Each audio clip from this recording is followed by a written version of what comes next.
Leadership doesn't have to be public, in the presence of a group, or working towards something huge. Leadership can be as simple as indirectly impacting someone's life in a positive way. A person who has influenced my growth has absolutely no idea of the impact she's had on me because she's dead. I only met her once, but felt as though I had known her for years after she died. Her name was Allie Willen, and we both studied abroad in New Zealand last year. We weren't in the same study abroad program or had the same group of friends, and I had only met her once at an international party. I remember her being very friendly, and we chatted for a few minutes about small talk type things before going off to other friends. A few weeks after that, I heard that she died. When she was backpacking one weekend, she slipped into the river and drowned. The university I was attending there held a wake in her honor for all of her friends abroad to tell stories and grieve together. I decided to go in support of some of my other friends who had known her, and it turned out to be one of the most memorable experiences of my time abroad. Like I said, I'd only met her once and really didn't know her, but the way her friends talked about her, what she was like, made me feel strongly connected to her. They described how every time she left her apartment or left a friend's place, she would yell, "I appreciate you," before departing to make sure everyone felt important.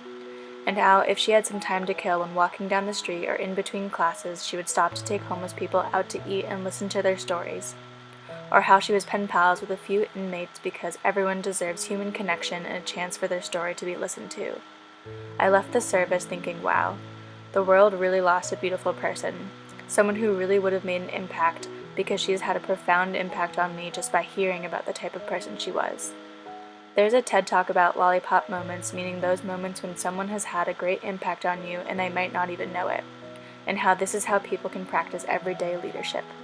I take this much more seriously now because of Allie, by realizing the impact I can have on people in my life, or even strangers through my everyday interactions.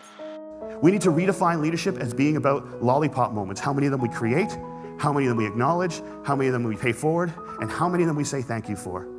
Because we've made leadership about changing the world, and there is no world. There's only 6 billion understandings of it. And if you change one person's understanding of it, one person's understanding of what they're capable of, one person's understanding of how much people care about them, one person's understanding of how powerful an agent for change they can be in this world, you've changed the whole thing. And if we can understand leadership like that, I think if we can redefine leadership like that, I think we can change everything. The theory I identify most with was servant leadership. I experience this type of leadership and am surrounded by this type of leadership at my job at the University of Maryland's Adventure Program, also known as MAP. The trip leaders that work at MAP, as well as the professional staff, are all servant leaders. MAP's mission statement is, committed to providing student-powered adventure experiences that promote personal growth, transformative learning, social responsibility, and environmental stewardship for the University of Maryland community. Promoting personal growth as well as transformative learning are really at the root of servant leadership. The trip leaders are servant leaders because we had that intrinsic motivation to apply for the job in order to introduce others into the outdoors, as well as had that desire to provide transformative learning experiences for our participants. Although, at least in my opinion, the positional title of being a trip leader is super cool, one does not apply for the position just to have that title. It's because we truly want to help others grow. Once accepted into the program, we were taught by our servant leader professional staff and are encouraged by them to be servant leaders ourselves.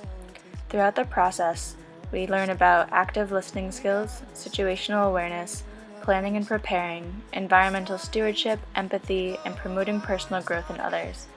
Even if we do not consider ourselves servant leaders at the beginning, we are taught by our servant leader professional staff who encourage us to follow in their footsteps. Before college, I was not a leader, and I didn't want to be a leader. I was shy and didn't want the attention that came with standing up in front of everyone and telling people what to do, which is what I thought leaders did. Growing up, I tended to give up on things that were difficult and challenging because I was afraid of failing and disappointing others and myself. Not having confidence made it so I never pursued anything that challenged me. I always stuck to what I was already good at and never wanted to do something that I could potentially fail at. I immediately quit whatever I was doing if I wasn't great at it, and I did not believe that leadership was something I would be good at. My perceptions of myself and leadership changed when I became a trip leader, though. My boss, Amanda, is also my mentor. She was the first person to give me confidence in my ability to do technical things. My parents were always supportive of my social and intellectual skills, but were overprotective when it came to technical skills. I became a bit anxious about doing anything technical with the fear that I would mess up or hurt myself in the process. Of course, my parents were just looking out for me, but it really did rattle my confidence, and I would always pass things on to other people to do. I struggled with confidence until I met my teacher and boss, Amanda. Amanda was the first person who gave me responsibilities outside of my comfort zone and trusted me to do them. Her attitude was that if I didn't know how to do something like drive a giant truck with a canoe trailer attached, I should just ask someone to teach me and then do it. She knew that making mistakes is part of the process of learning and never made me feel inadequate or discouraged me if I didn't do something right. This made me feel less anxious to try new things that I wasn't completely comfortable with yet because I knew that even if I messed up, I would not be the end of the world.